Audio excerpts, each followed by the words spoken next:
Olá, meus amigos, tudo bem? Meu nome é Fábio Blanco e esta é mais uma aula de filosofia integral. E hoje eu quero falar sobre algo que me interessa. Quem me conhece sabe o quanto eu me dedico aos estudos da linguagem, da comunicação, como esta é uma área bastante do meu interesse, né?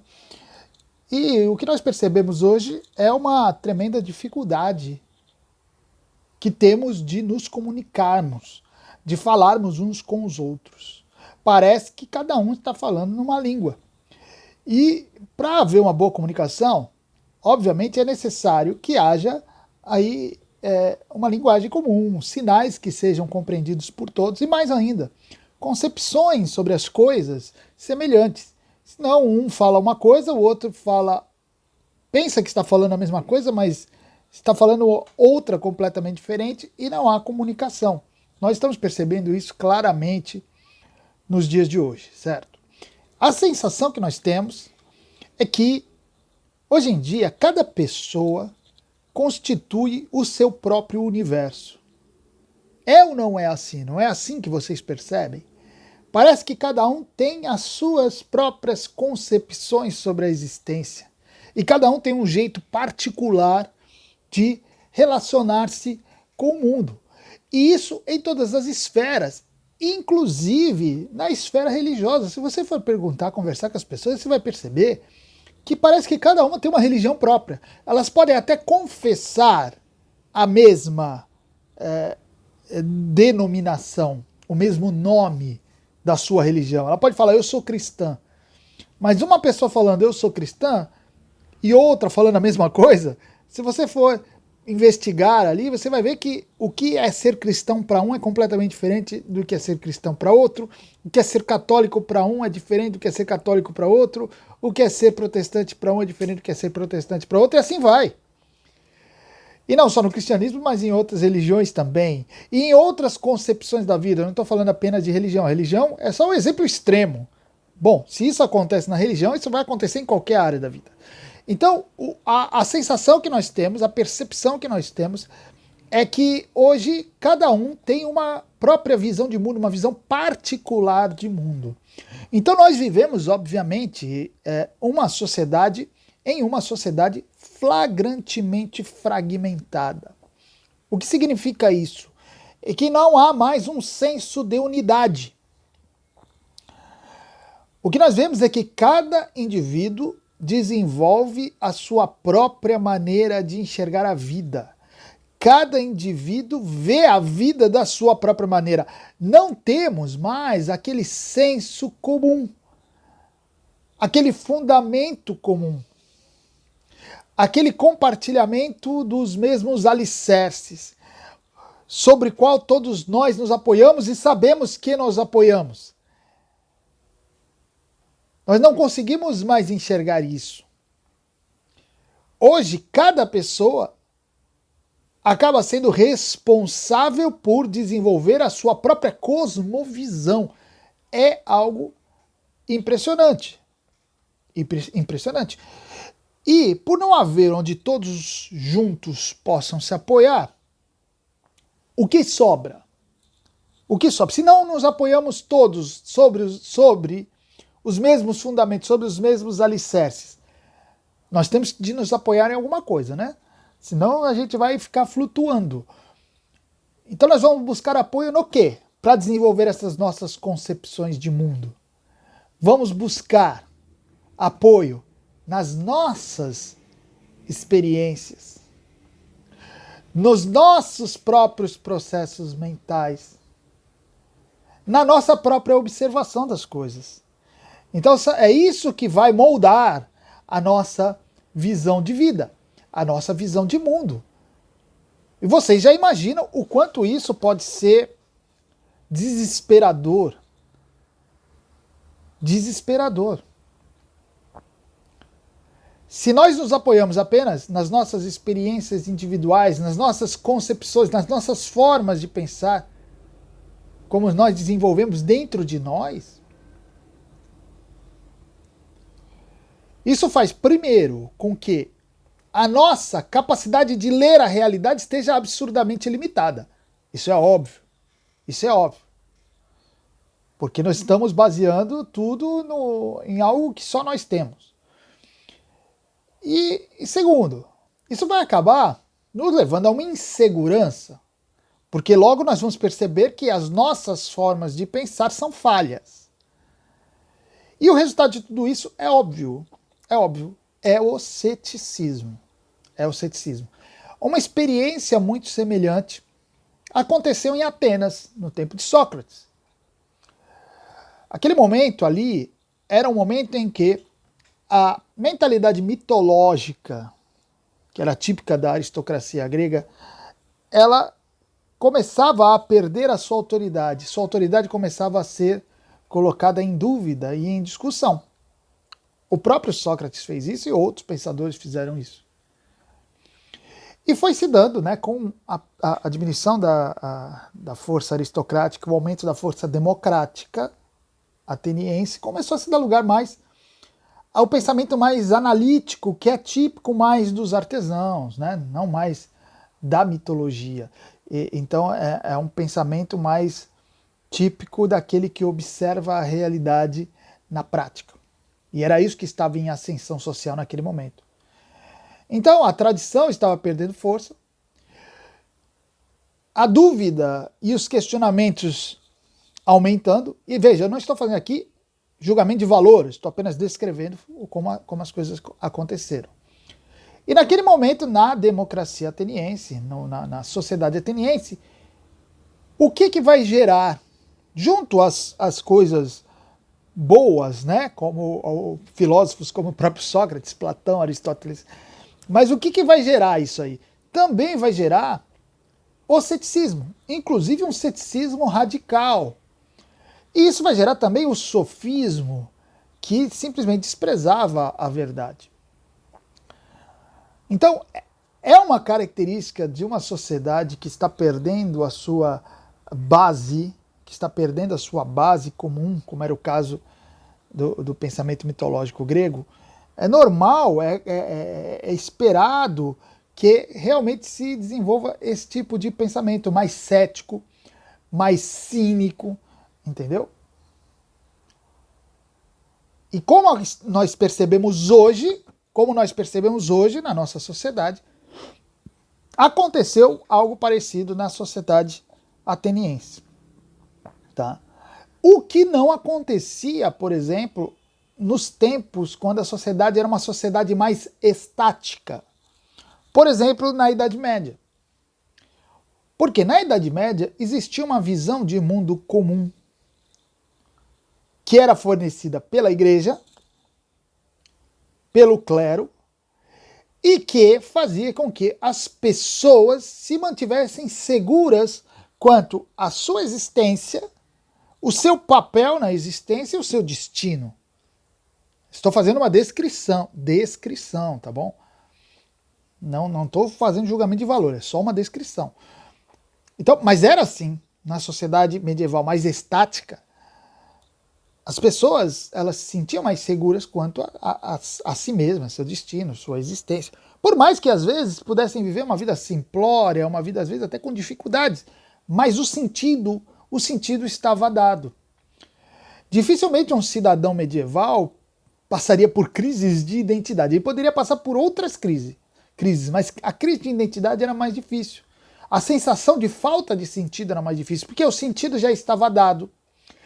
E ele via tudo isso como algo bastante natural. Por que ele via tudo isso como algo natural? Porque ele via não apenas nele, mas todas as percepções que eram desenvolvidas nele, ele percebia que eram desenvolvidas nos outros, nos seus pares, nos seus concidadãos. Então ele falava, pô, é isso aí, a vida é isso aí. A vida é isso aí. Não havia tanto aquela sensação de, ai meu Deus, eu não estou cumprindo minha missão. Não, estava ali cumprida. Clara, né? Clara. E isso obviamente facilitava a comunicação, facilitava o compartilhamento de ideias, porque estava todo mundo pensando e falando a mesma coisa, até quando discordava. Discordávamos, mas discordávamos sobre os mesmos fundamentos. Sabíamos que estávamos discordando. Hoje a situação é completamente diferente. Hoje você nem sabe se está discordando. O fulano discorda de você e quando você vai mais fundo no que ele está falando, você percebe que na verdade ele estava concordando. Não é assim que acontece nas nossas discussões? É muito comum isso aí. Porque as pessoas, cada um está desenvolvendo a sua forma própria de pensar, de falar, de usar a linguagem, de conceber a realidade. E um autor chamado Karl Mannheim, que escreveu o livro Ideologia e Utopia, Introdução à Sociologia do Conhecimento. Um livro muito bom, para nós entendermos como a ideologia e a ideia utópica entraram na sociedade, como elas se espalharam, né, na mentalidade das pessoas. O Karl Mannheim, ele vai falar nesse livro sobre essa característica das sociedades estáticas. E eu quero ler esse trecho para vocês entenderem do que ele está falando e como ele relata, retrata as formas de pensar daquela época. Então, o Karl Mannheim ele vai falar assim: a multiplicidade de modos de pensar não pode constituir um problema em épocas em que a estabilidade social sustenta e garante a unidade interna de uma concepção de mundo. Enquanto os mesmos sentidos de palavras, as mesmas maneiras de deduzir ideias são inculcadas desde a infância em cada membro do grupo, é impossível existirem neste processos de pensamento divergentes. Veja, ele fala que não que não haja divergências, sempre vai haver divergências, mas processos de pensamento divergentes. Apesar das divergências, os processos mentais eram semelhantes. Mesmo uma modificação gradual nos modos de pensar, onde acaso venha a verificar-se, não se torna perceptível aos membros de um grupo que vive em situação estável, enquanto o ritmo de adaptação dos processos mentais a novos problemas é tão lento que se estende por várias gerações. Nesse caso, uma única geração, no decurso de sua vida, mal pode perceber a mudança. Então vejam, o que o Karl Mannheim está falando aqui? Que nessas sociedades estáticas, nas quais as mudanças acontecem de uma maneira mais lenta, elas sempre acontecem, mas são mais lentas, que mal são percebidas por uma geração, as concepções sobre a vida permanecem as mesmas e semelhantes. Claro, as pessoas podem debater, podem discutir, nós vemos a história do pensamento medieval, nós vamos ver debates profundos, mas você vai perceber que o pano de fundo é semelhante para todos eles. Eles estão falando sobre as mesmas coisas, ainda que discordando. Claro que, quando você vive numa sociedade assim, você sente uma certa segurança, uma certa confiança nas próprias percepções. Principalmente porque você confirma que essas experiências que você tem são semelhantes às experiências dos outros, são semelhantes às experiências das pessoas que vivem na mesma sociedade que você. E óbvio que isso vai te dar uma certeza, vai te dar uma sensação de confiança. E numa sociedade assim, é óbvio que a linguagem e as formas de pensamento, de deduzir as ideias, elas vão ser também semelhantes, o que vai facilitar muito a comunicação. Vai facilitar muito a comunicação. E mesmo quando essas sociedades elas são divididas em estratos sociais, porque não é porque uma sociedade é estática que ela não tem estratos sociais, ela tem sim, tem seus grupos, né, de liderança, suas elites, tudo, sempre teve isso. Ainda assim, isso não vai constituir um problema. Por quê? Cada estrato social, obviamente, vai ter uma forma de ver a vida, né? A forma de ver a vida de uma elite não é igual à do povo comum, do camponês, não é igual. Porém, ainda assim, eles compartilham fundamentos comuns. Fundamentos, cada um visto, cada extrato vendo da sua própria maneira, mas ainda assim comum. Então, mesmo com extratos sociais, né, diferentes, vai haver sim um fundamento comum e vai haver sim uma certa sensação de unidade. E quando que vai começar a fragmentação? Aquela fragmentação que eu falei, que faz com que cada um veja a vida da sua própria maneira. Vai acontecer quando começa a haver mobilidade social. Aí, com a mobilidade social, começa a haver as divergências e os fundamentos, eles começam a ser meio que esquecidos. Começam a se buscar outros fundamentos, além daquele que alicerçava a sociedade mais estática. Né? Só que, o que vai causar fragmentação não é só a mobilidade social, mas veja, é uma conjunção de duas mobilidades, dois tipos de mobilidades que eu quero explicar para vocês. A primeira mobilidade é a mobilidade horizontal. Horizontal. O que é uma mobilidade horizontal? É quando as pessoas de uma determinada sociedade entram em contato com outras, né? Outras sociedades de outros locais, outras culturas. Veja, quando uma sociedade estática, as pessoas de uma sociedade estática têm contato com pessoas de outras sociedades, isso não costuma não afetar tão profundamente as formas de ver o mundo, a existência internos. Por quê? Porque quando você tem uma sociedade estática com fundamentos comuns, com unidade de pensamento, essas outras sociedades, elas tornam-se sociedades assim, que você vai ver como diferentes, como curiosas, como exóticas, estrangeiras, talvez até heréticas. Entende? Não há tanto problema, porque as pessoas fazem os intercâmbios, e na Idade Média houve muito intercâmbio.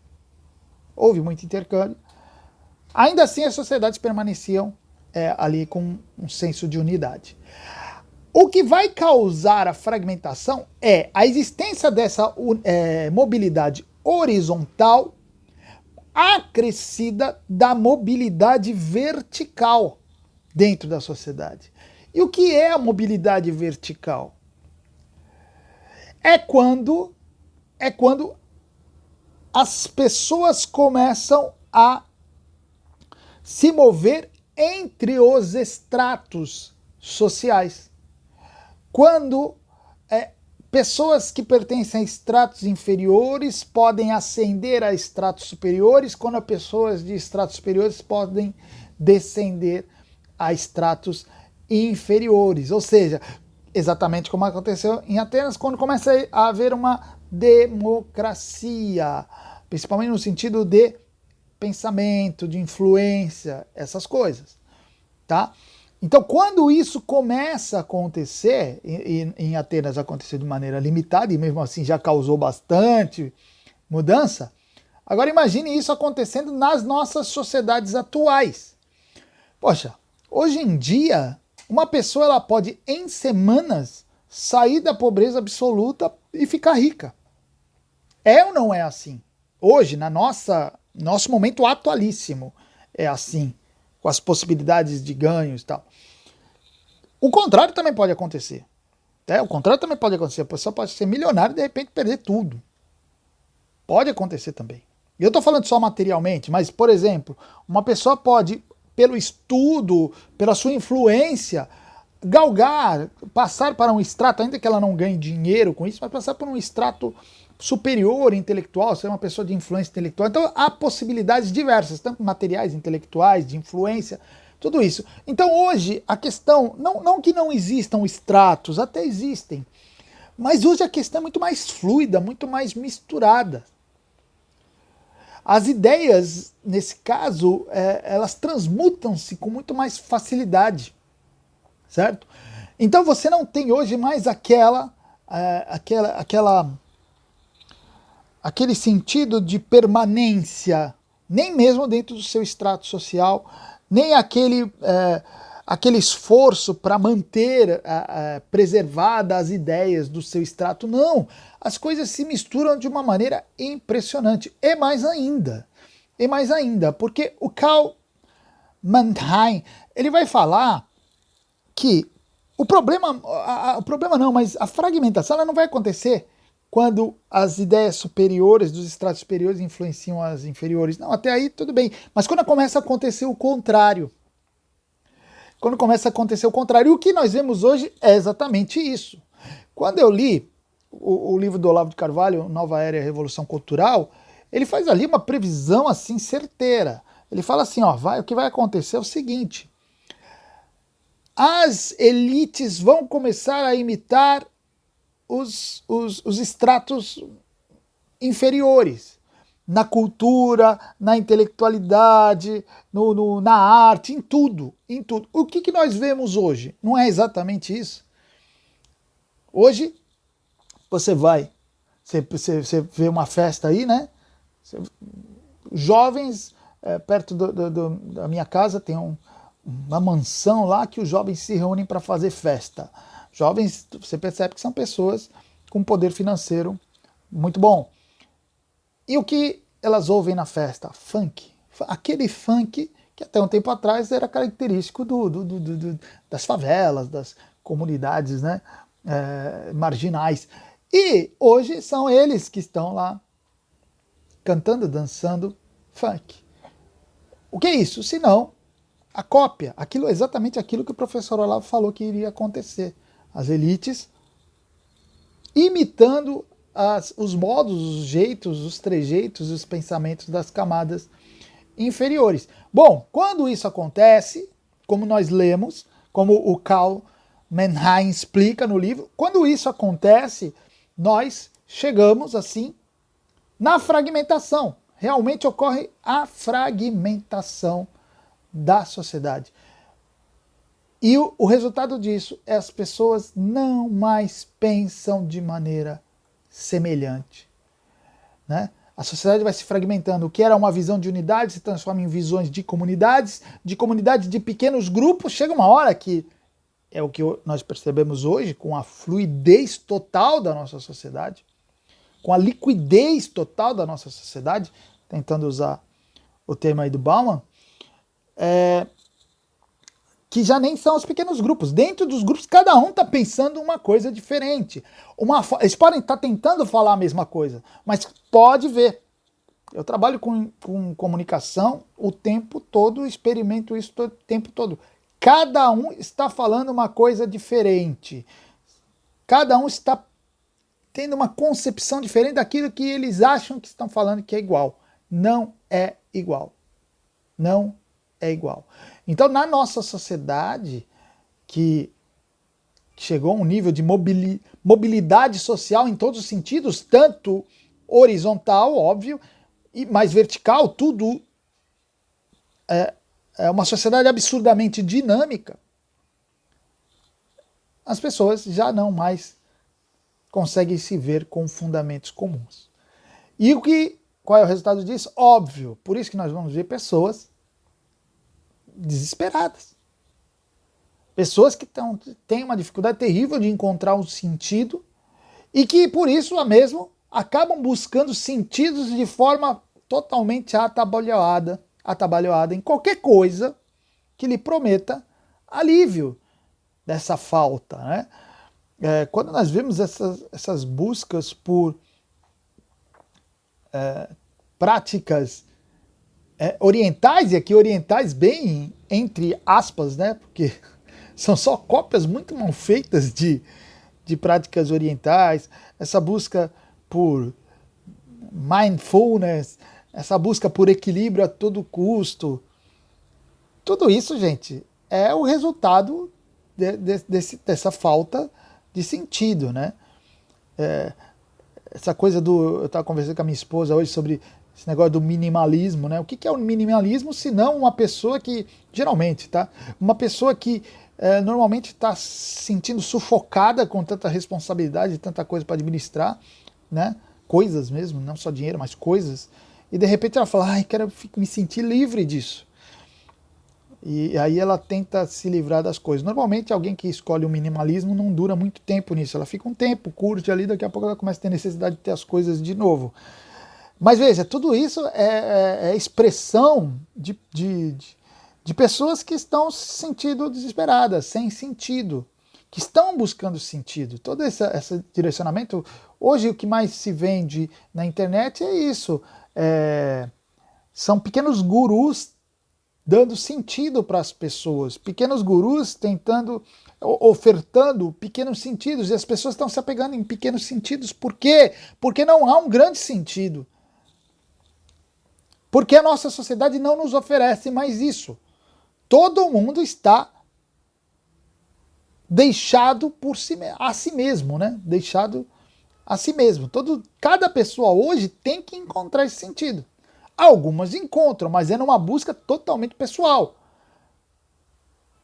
Antes, não. Antes as pessoas já nasciam com o sentido dado. Ó, tá aqui, você não precisa nem se preocupar com isso. Hoje não, as pessoas têm que buscar. Claro que essa liberdade tem suas vantagens, mas de uma maneira geral tem esse problema, né? Todas as pessoas elas estão aí num sentimento de estarem abandonadas em um universo hostil, sem ninguém para dar uma direção, sem ninguém para dizer exatamente como se comportar diante da realidade, nem para onde ir. Tá entendendo isso? Então, isso é algo para nós pensarmos. O que buscar, né? Como buscar? Como desfragmentar isso em nós, porque nós somos frutos dessa fragmentação social, então nós estamos também fragmentados. Nós somos frutos dessa falta de fundamento na sociedade e acabamos também muitas vezes sem fundamento. Então isso nos faz pensar o que fazer, né? Como nós podemos fazer para buscar esses fundamentos. Claro que esses fundamentos sempre vão estar naquelas coisas que são mais perenes, aquelas coisas que já se mostraram aptas a sustentar a sociedade e a vida das pessoas. Mas isso é assunto para outro momento. Hoje eu apenas queria fazer esse apanhado para vocês entenderem o que acontece na nossa sociedade. Se você percebe que tem dificuldade de conversar, tem dificuldade de compartilhar, tem dificuldade de expor as suas ideias e fazer-se entendido, ou então entender o que outros estão dizendo, saiba, e esse é o objetivo dessa aula, é você entender isso, saiba que tudo isso é fruto dessa fragmentação que vivemos em nossa sociedade.